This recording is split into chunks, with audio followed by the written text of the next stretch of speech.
Hey guys, and welcome to another blog spotlight. In this spotlight we're going to take a look at the mob grinder over here and the auto spawner from the MineFactory Reloaded mod. Now first of all, let's have a look at these recipes. We have a factory machine block on the bottom here, which is constructed using stone and plastic sheets. Keep in mind you need these for every MineFactory Reloaded machine, so you might want to make a couple of those. Then the plastic sheets are made using raw plastic, which can be obtained by smelting rubber bars or rubber from any other mod. Alright, so the grinder also needs a golden sword, a book, a piston, and of course some plastic sheets as well. Then over here we have the auto spawner. Now this is created using some sugar, some netherboard, of course our factory machine block, 2 emeralds, a magma cream, and some plastic sheets. Now in this episode we're also going to take a look at the Safari Net launcher and the different types of Safari Nets, because we need these for the auto spawner. So let's have a look at their recipes as well. So the Safari Net launcher is created using some gunpowder, some iron ingots, a piece of redstone, some glowstone dust, and some plastic sheets. Now the reusable Safari Net is quite expensive, using a gas tier and some ender pearls, whereas the single-use Safari Net is constructed using some string, a slime ball, and some leather. Finally, we also have the Jailor Safari Net, and this is constructed using a single-use Safari Net and some iron bars. Now as I understand it, you use the Safari Nets to capture mobs, and the Jailor Safari Net will attempt to prevent a mob from despawning. Alright, so I have a little setup constructed here. So it's quite a tall building, and let's have a look inside of here. So we have a lot of spawners here and some conveyor belts. Now when one of these mobs will spawn, they will be carried to the center hole here, and they will drop down, and well, the mob grinder down here will essentially kill them. Right, so that's basically it for the inside of that building. There we go. Alright, so now that we're back on the outside, we have the mob grinder here, which is powered by a redstone energy cell. It has a chest next to it to catch any drops from mobs, so the drops are outputted through the side of this hole. And well, the lever will turn it on, of course. Then the mob grinder also generates essence, which used to be called monster essence, which is essentially liquid experience. So we have a little liquid duct here, which will carry it into this iron tank. As you can see, there's already some essence in there.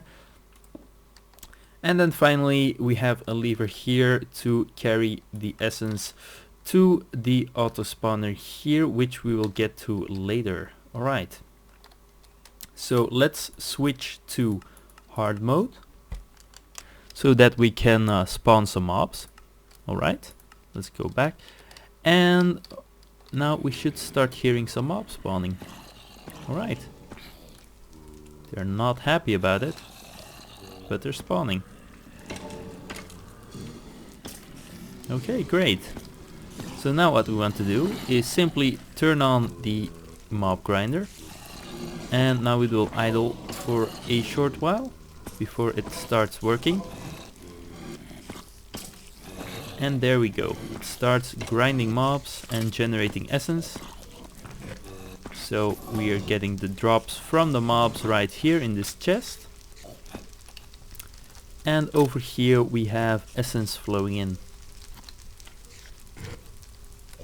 Alright, so essentially this is a very efficient way to create a mob grinder. So you just either build a large building with a lot of darkness for mobs to spawn, or you place some spawners inside, and then you can just have the grinder kill the mobs for you.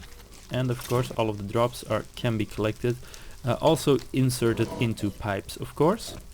So that's very convenient. And you have this essence flowing out of it. Now this is a very useful liquid. There's several uses for it.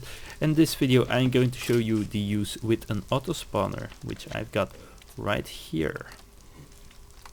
Alright, now before we get to that, we actually need to use our Safari Net.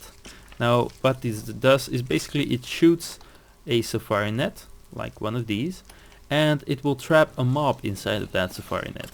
Now I don't really need all that many, so I'm just going to get the single use Safari Net here. So the multi-use one of course can be reused. And let's capture this slime we've got hopping around here. Right, so just right click, or at least try to right click. Oh yeah, I'm still in creative mode. I thought it worked in there. Okay, here we go.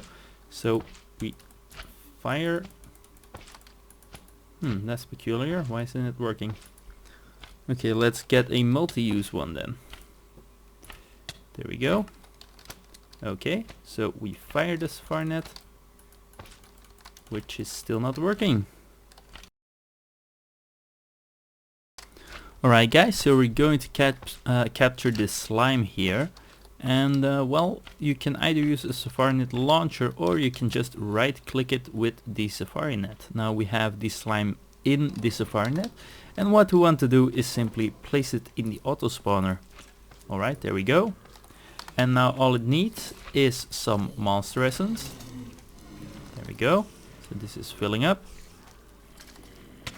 Oh, these guys don't like this. Alright, so let's kill them for a second. There we go.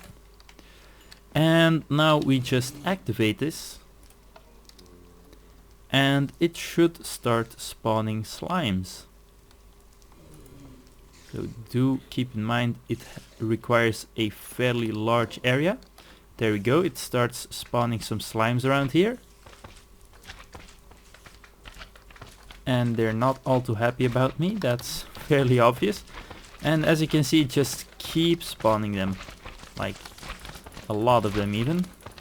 So trying to get back to the auto spawner here. Just to turn it off, which is not really going all that well. So let's switch back to creative mode. Alright. And quickly turn this off before we have an epidemic on our hands. Alright, so that's basically how the auto spawner works. It's fairly straightforward and it will spawn a lot of mobs. Now, you want to keep in mind that there's a button here which says spawn exact copy. Now the reason for this is that some mobs will actually not spawn exactly as you capture them. For example, if you capture a wither skeleton and you don't have this turned on, well, switch to yes, it will spawn regular skeletons, at least in the overworld. So you'll want to switch on the spawn exact copy, for example, if you're trying to spawn wither skeletons. Alright. So that's basically it for the mob grinder and the auto spawner. I hope you enjoyed the spotlight, and of course please rate and subscribe, and I will see you guys in the next video.